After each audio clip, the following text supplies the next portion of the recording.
Are you a partner or just a vendor?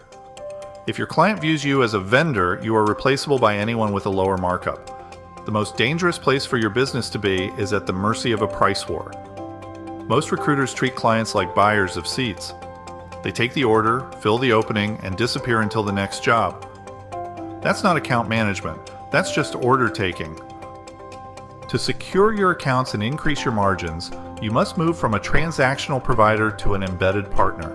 This starts with moving from transactions to return on investment. For example, instead of talking about how many people we placed, rather have conversations about how we reduced your time to productivity. When you proactively manage a client's expectations and help them optimize their workforce strategy, you aren't just a supplier anymore. You are a strategic asset they can't afford to lose. So here's my challenge.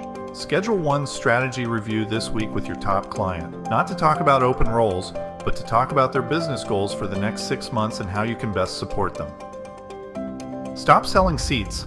Start solving problems, because the most loyal clients aren't the ones you gave the lowest price.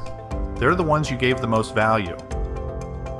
If you want to go deeper on this, subscribe right here for more Tallann Insights. Go to our website to be part of Tallann's online training.